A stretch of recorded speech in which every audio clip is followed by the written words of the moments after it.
Il a beaucoup prié pour les autres. Seigneur, bénis et protège notre souverain, le vous avez grand-duc pas- Jean, et son auguste épouse, la grande-duchesse Joséphine. Mais pas assez pour lui. Il aurait Ah peut-être non, mais- dû. Jouons à Burn to C'est be pas alive. vraiment l'idée. La prière ne sert à rien, là, en Comment ça, la l'occurrence. prière ne sert à rien? Mais non, mais vous avez vu les questions de votre quiz, Mathieu Noël? Mais vous priez pour gagner, pour Mais avoir non, un mais peu de chance c'est- ou... Vous priez pour Ah avoir non, mais des ça bons c'est résultats. vraiment. Mais vous vous Bah rendez oui, compte, moi, c'est vraiment quand une j'étais jeune, je conception priais. Césaro-papiste. Ça, je prie Oui. pour moi.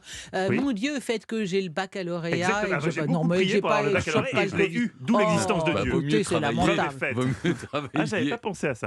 Question numéro 1 pour vous, Stéphane. On a tous en tête le sceptre de Saint-Louis, ce bâton de commandement surmonté d'une fleur de lys. Eh bien, François Ier en avait un également, mais il ne le sortait jamais. On l'appelait le bâton de Nazazie. Vrai ou faux?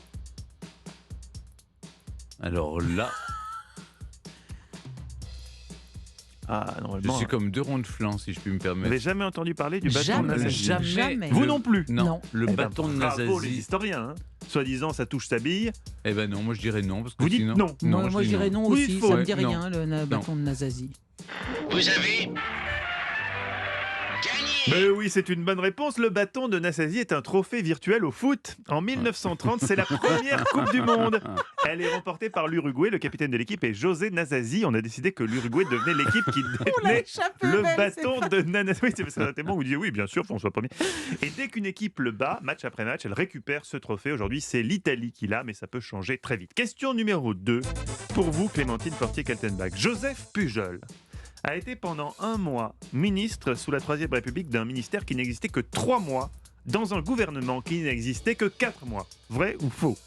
Écoutez, c'est tout à fait possible, car dans mon souvenir, c'est sous la 4e République ou la 3e? La troisième. Je crois que la 3e République, c'est 65 gouvernements, et la 4e, je pense que c'est 24 ou 26 gouvernements, en un temps encore plus limité. Donc, les ministères se faisaient et se défaisaient au gré des majorités parlementaires, c'est-à-dire éventuellement en une nuit.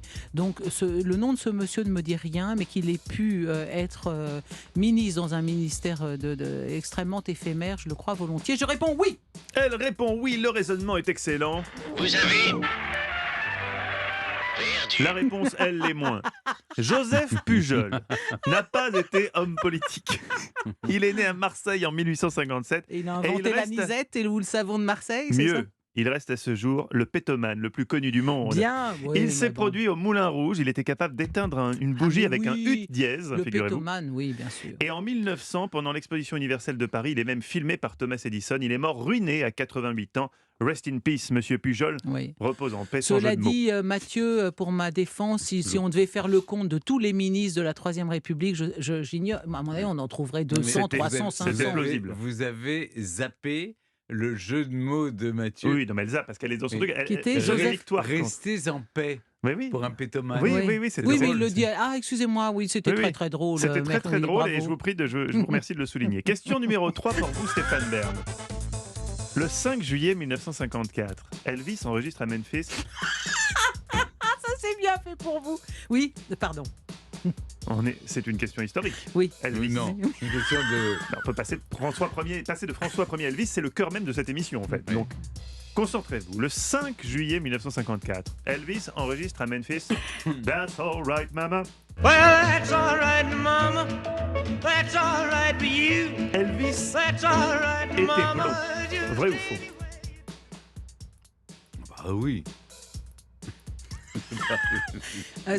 J'ai vu récemment une photo de lui enfant. Il est absolument irrésistible. C'est une photo en noir et blanc, donc c'est difficile de savoir quand même si... Alors, question historique.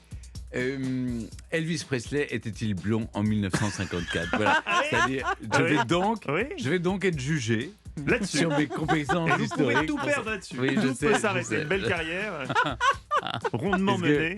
que je pense que les auditeurs d'Europe 1 maintenant ont quelque indulgence par rapport à nos résultats dans ce quiz? Il Pas était pas sûr. blond. Je dirais, Oh. bon, j'ai jamais vu blond, il était mais pas là, blond. pour vous faire plaisir, sinon la question n'aurait pas de sens. Ce serait bizarre, mais il C'est aurait pu bizarre. être roux. Je ne sais pas, Stéphane, je ne sais pas. Je dirais blond, allez. Vous avez gagné. C'est une bonne réponse, Stéphane. Vous connaissez bien l'histoire. Et vous l'avez encore prouvé cet après-midi sur Europe 1.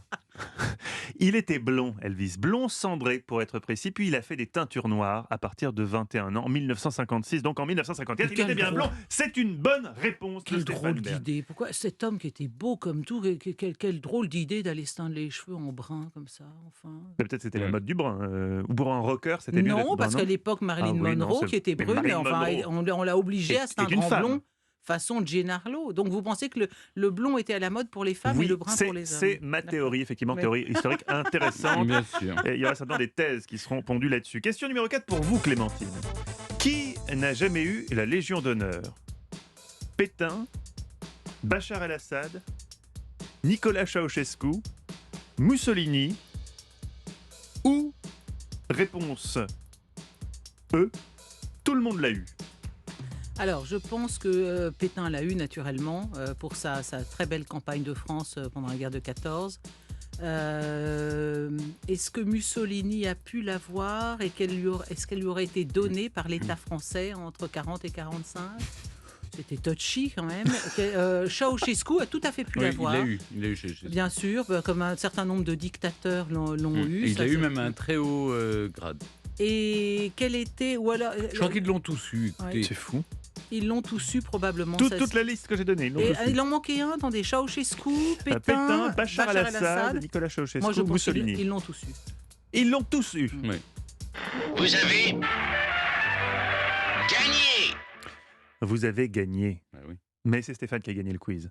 Mais je donne la réponse précisément. C'est vrai que c'est important. Le commerce aussi. Le ministre du Commerce, Lucien Dior, l'a donné à Mussolini. Figurez-vous, je ne sais pas dans quelles circonstances. On dit que les Français sont membres de la Légion d'honneur. Du coup, on peut en être exclu, alors que sûr. les étrangers sont décorés. Donc, ils l'ont à vie. De Gaulle a décoré Nicolas Ceausescu. Bachar el-Assad arrive au pouvoir en 2000 et il est décoré l'année suivante. Quant à Pétain, il l'a eu, puis il a perdu, car reconnu coupable d'intelligence avec l'ennemi. C'est la fin de ce quiz, remporté triomphalement sur une question très pointue d'histoire moderne, Oui, de blondeur de ou pas blondeur d'Elvis de- Presley. de- C'est une magnifique victoire de Stéphane Merci, Bern. merci.